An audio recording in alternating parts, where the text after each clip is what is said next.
끝까지 저는 이 여자하고 결혼해야 되겠습니다. 사상 결단을 내리고 저는 이 여자와 죽기 살기로 결혼하지 않으면 저는 죽겠습니다. 이렇게 아주 삼손이 참 과격하게 격하게 사실은 그렇게 발언을 합니다. 하지만 어쩔 수 없어서 양가가 인사하는 시간을 이제 가졌는데요. 삼손이 딥나에 내려가는 중에 포도원을 지나는데 마침 아주 힘세고 혈기 왕성한 젊은 사자를 만나게 됩니다. 그리고 삼손이 이 사자를 너무나 쉽게 죽여버리죠. 그리고는 마침내 결혼잔치가 열리는 때가 되었습니다. 고대 근동에서는 여러분 결혼잔치를 며칠 동안 할까요?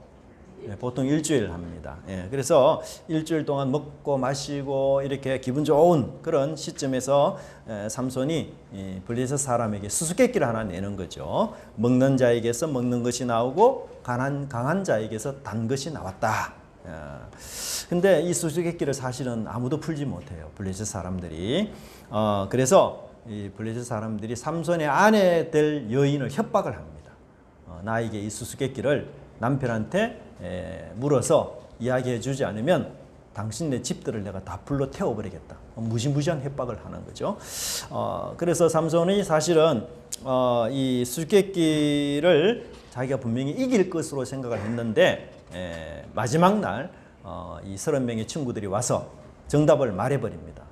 그래서 삼손이 너무 화가 나가지고 30대 1로 붙었죠. 그래가지고 30명의 블레셋 사람들 아스글론으로 내려가서 30명의 블레셋 사람들을 쳐 죽이고 그 사람들이 가지고 있던 전리품들을 취해서 약속한 대로 주는 그런 일들이 벌어지는 내용이 오늘 본문의 14장의 내용입니다.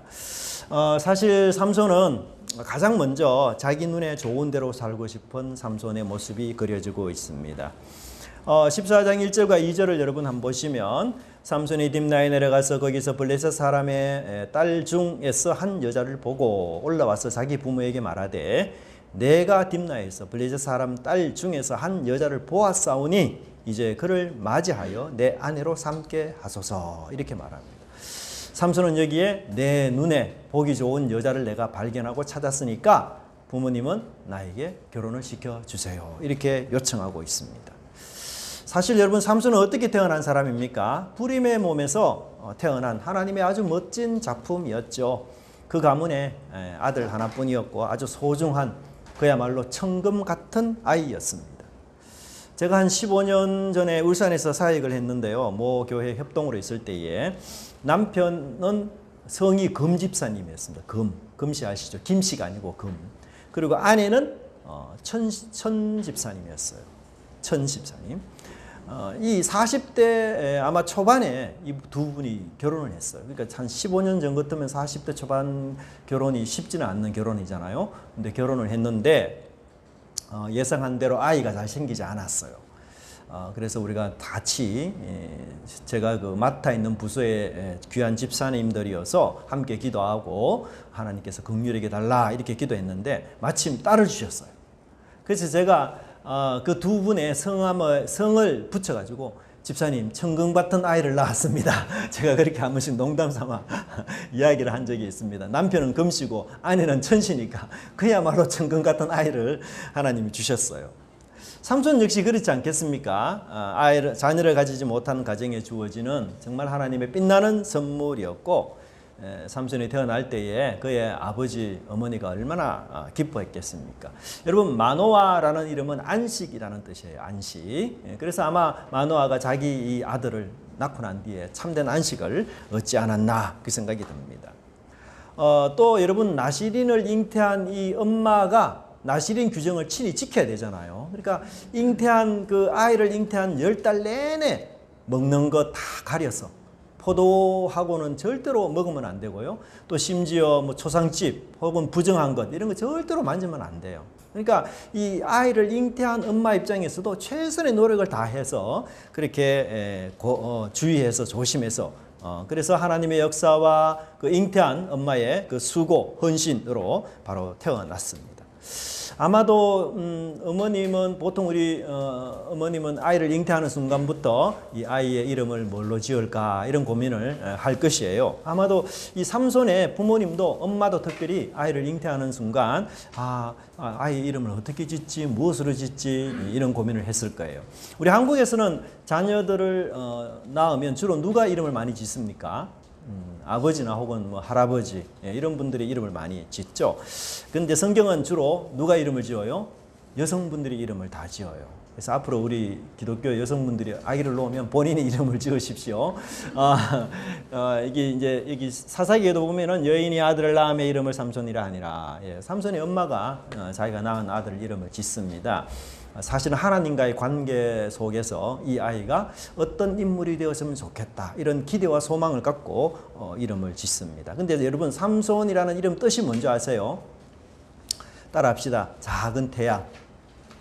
작은 태양. 태양처럼 빛나는 인물.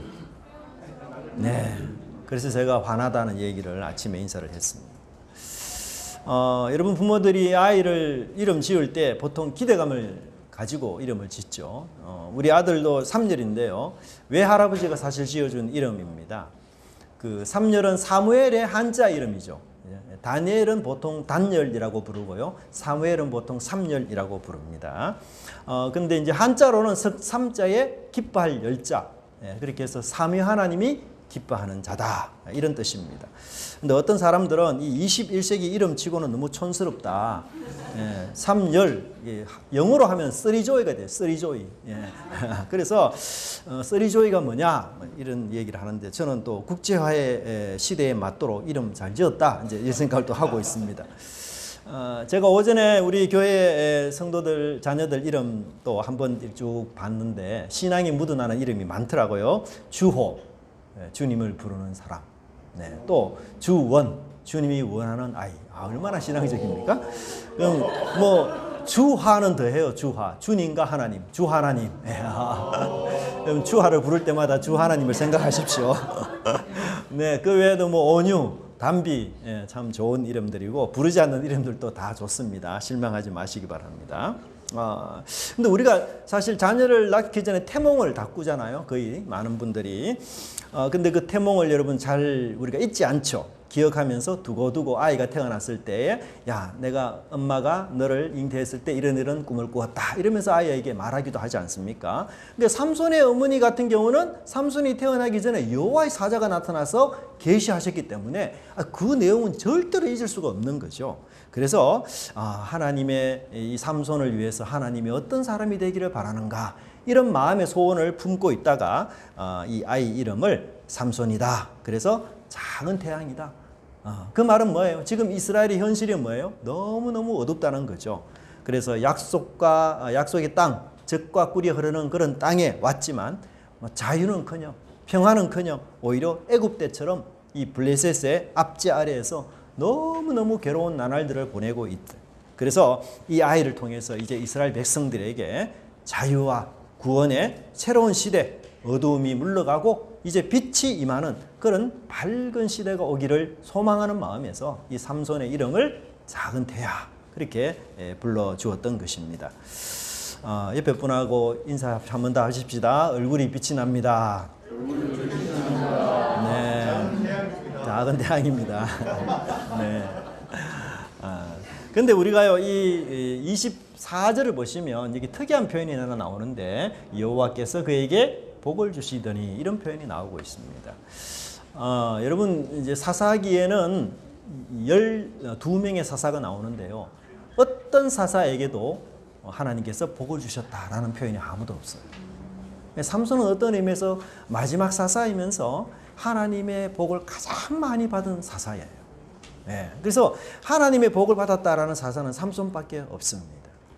그런데 아마도 그 복이 무엇인가에 대해서는 본문에 구체적으로 나와 있지는 않지만 여기 성장했다는 것, 자랐다라는 사실과 복을 줬다는 사실이 연결되고 있기 때문에 아마도 이 삼손이 나실인으로서 어릴 때부터 자라는 일에 대해서 하나님께서 어려움 없이 잘 자라게 해주셨다라는 뜻이 아닌가 그런 생각이 들어요.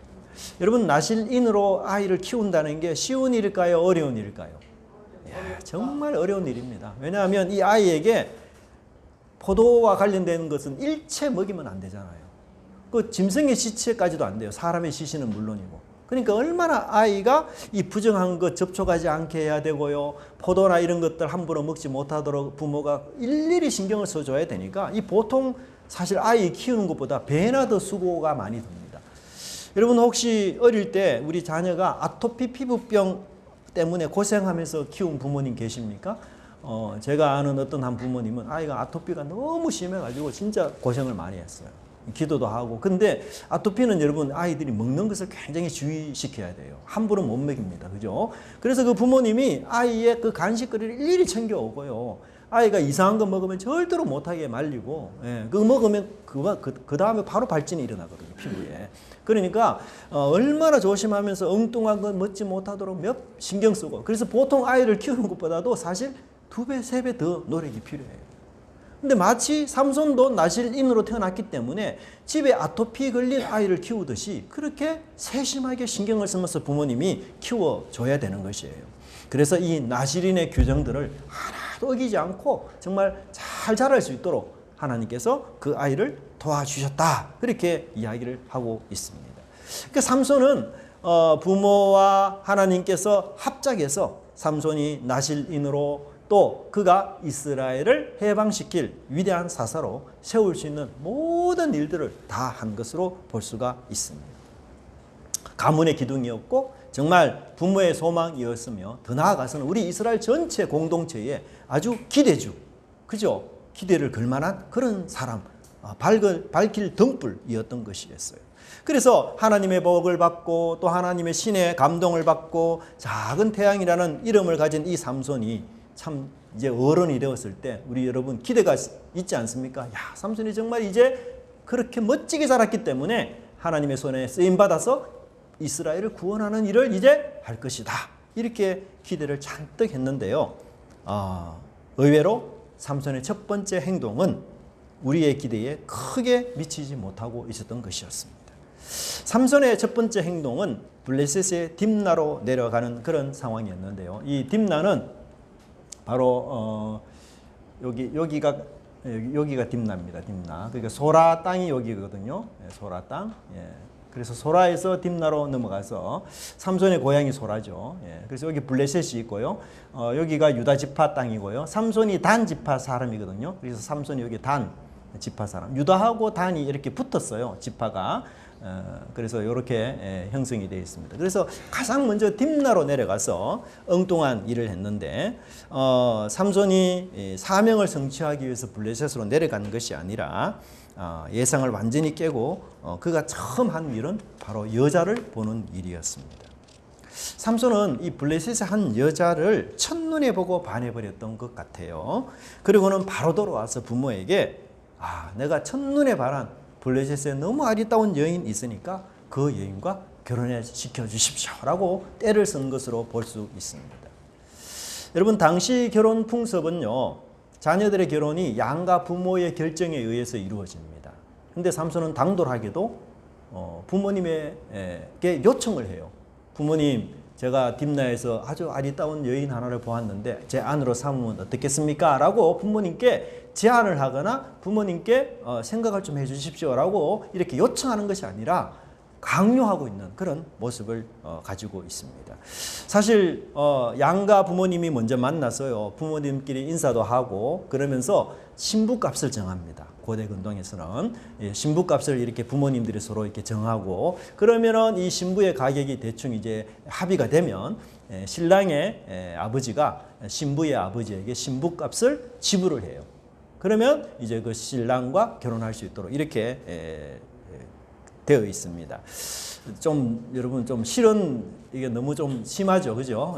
이게 우리 여성들은 마치 물건 취급하듯이 그렇게 하는데 제가 이런 풍습이 지금 현대에도 있어요. 키르기스탄 지역에 남아 있는 것을 제가 봤는데요. 우연히 제가 그 키르기스탄 지역에 여행하는 영상을 하나 봤습니다. 근데 그 영상을 촬영하는 유튜브가 나이가 한 30대 중반 정도 됐어요. 근데 이분이 이제 키르기스탄을 방문하고 그다음에 한 도시 문화 행사, 성인 축제 행사에 참여를 했는데 그 성인 축제 행사에 오는 사람들을 안내하고 이렇게 뭐 다과도 대접하는 그 모녀가 있었거든요. 근데 그 모녀하고 어떻게 이 유튜버 30대 분하고 급속히 뭐 한 3, 40분 만에 친해졌더라고요. 친해져 가지고는 그 어머니가 아이고 그 당신 보니까 피부가 너무 곱고 하니까 내 사위 삼았으면 좋겠다. 그런 이야기를 바로 그 자리에서 해요.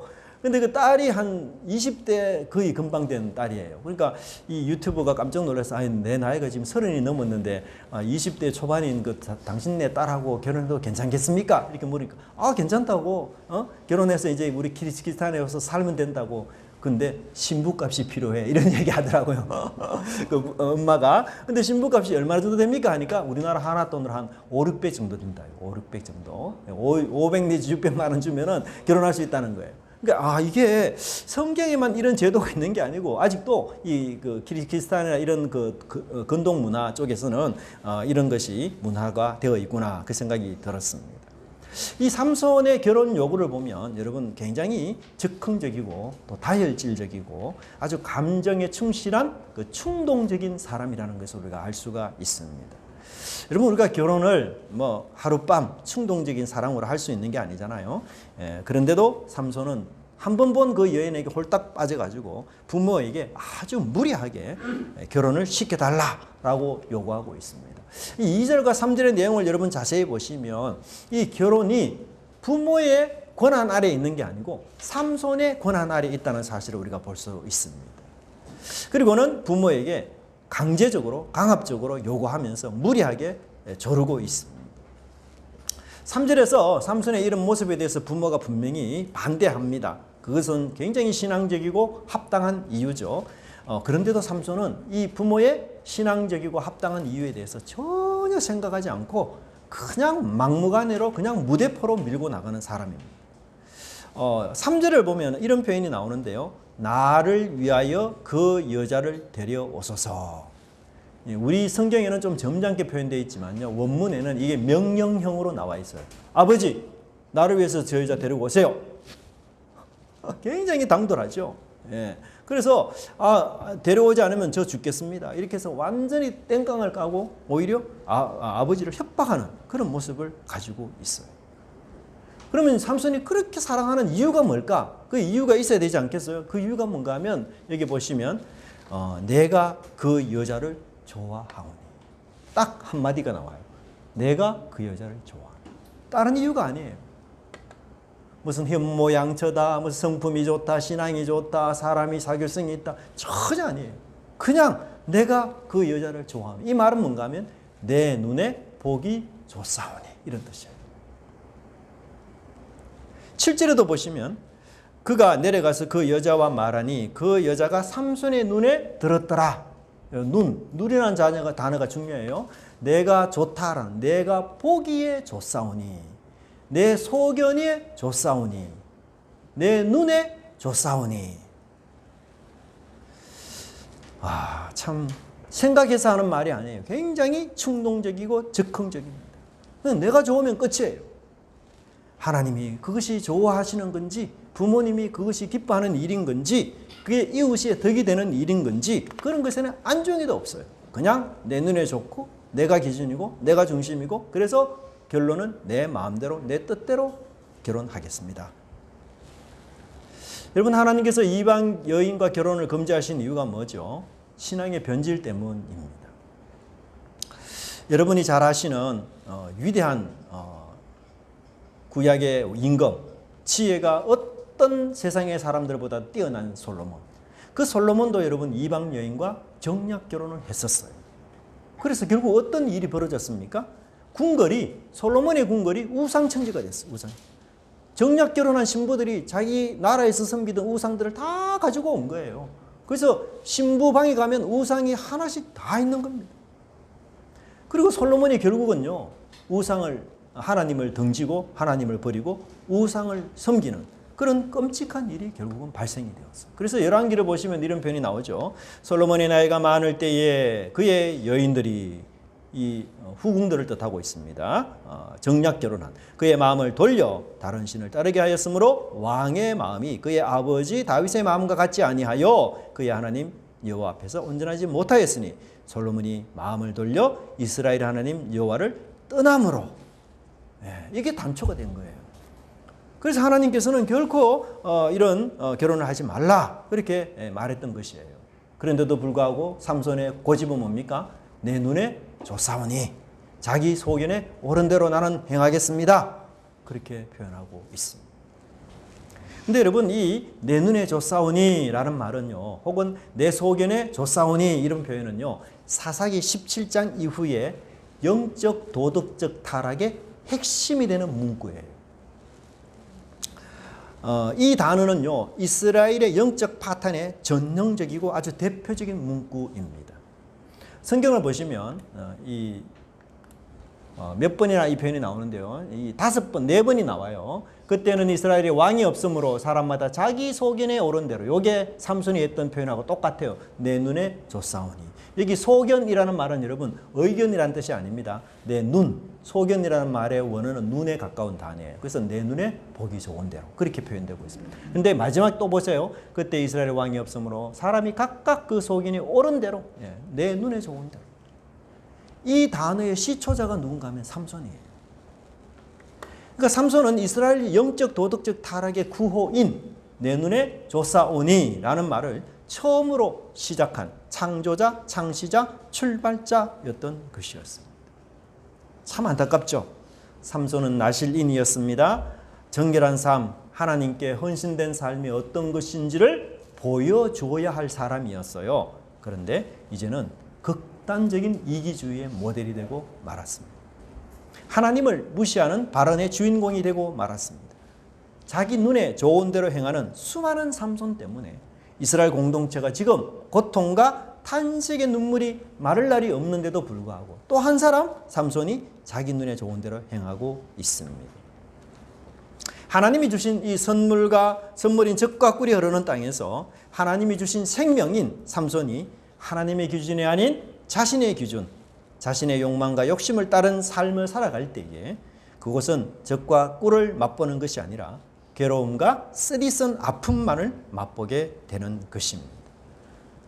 자식을 이기는 부모가 없듯이 삼손은 자기 눈에 좋은 대로 이제 블레셋 사람과 여인과 결혼하게 됩니다. 그는 자신의 욕심을 이루는 데 있어서 아무런 문제가 없어 보입니다. 하지만 이제 하나님은 틈을 만들기 시작합니다.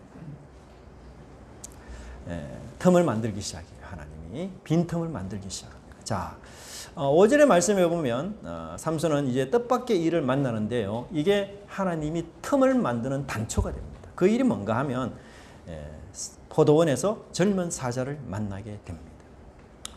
부모의 허락을 받은 삼손은 기쁜 마음으로 이제 딥나로 내려가서 자기의 예인과 만나려고 하는데요. 포도원을 지날 즈음에 갑자기 젊은 사자가 삼손을 향해 소리를 질렀습니다.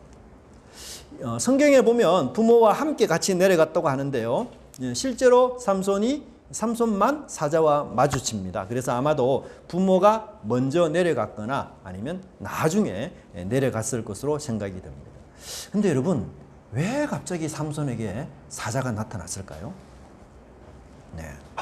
그리고 삼손은 자기와 사자와 이긴 이 무용담, 이거 엄청난 무용담이잖아요, 여러분. 네? 우리 모든 방송국에서 취재하러 올 거 아닙니까? 이렇게 유명한 무용담을 이상하게 자기 부모에게는 알리지 않아요. 독특하게. 보세요. 부모에게는 부모에게는 알리지 아니하였더라. 부모에게는 침묵. 근데 누구에게는 말을 해요? 딥나의 여인에게는 다 이야기를 해요. 신기해요. 부모에게는 이야기하지 않고. 왜 그럴까요? 그 이유는 뭔가 하면요. 성경에서는 하나님께서 경고하실 때에 사자를 보내는 일이 종종 나타나요. 하나님께서 자신의 종들 중에서 하나님의 명령에 불순종하는 종들을 경고할 때에 하나님은 사자를 보내셔요.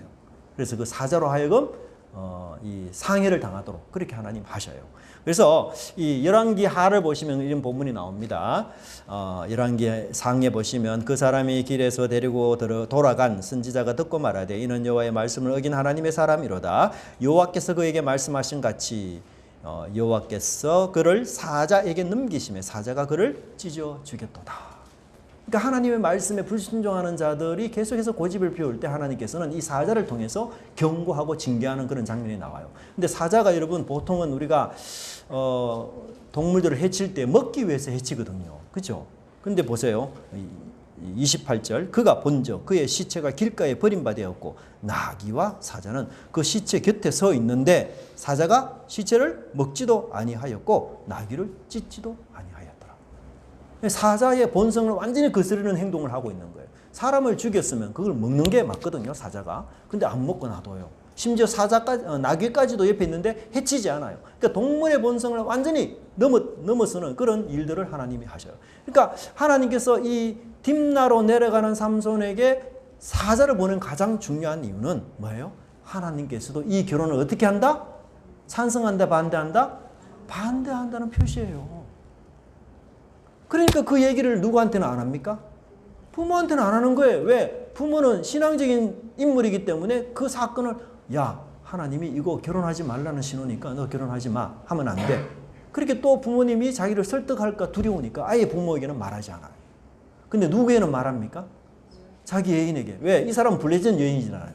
그러니까 하나님의 역사를 전혀 모르는 여인이에요. 그러니까 이 여인에게는 자기의 무용담, 내가 이만큼 힘 있는 사람이다, 자기의 그 남성상 이것을 과시하기에 너무너무 좋은 거잖아요. 그래서 어깨에 힘이 잔뜩 들어가서 내가 이런 일을 오늘 오전에 하고 왔어. 자랑하는 거죠. 근데 사실 이 그 여인은요, 딥나의 여인은 이 삼손의 이런 무용담을 완전히 믿진 않아요. 사자를 죽인 삼손. 여러분 상상이나 갑니까? 예? 예. 제가 사자를 죽이고 왔어. 그럼 여러분 믿을 사람 몇 명이나 되겠어요? 안 믿어요, 사실은. 예. 무용담을 사실 안 믿어요. 이게 뻥튀기가 너무 심하구나. 뭐 이 정도로 딥나의 여인이 이해했던 것 같아요. 나중에 제가 그 이유를 설명을 드릴게요. 여러분 삼손이 사자를 찢었다. 이게 상상이 갑니까?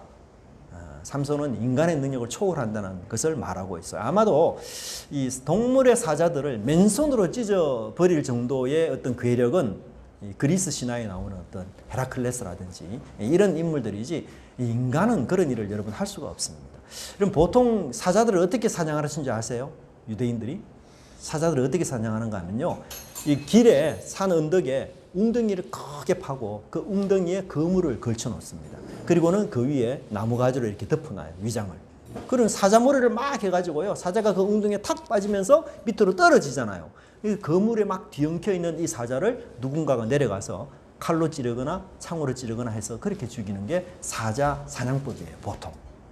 근데 이런 사냥법이 이 다윗 시대도 있어가지고 성경은 이 사람을 아주 용맹한 사람으로 다 이야기해요.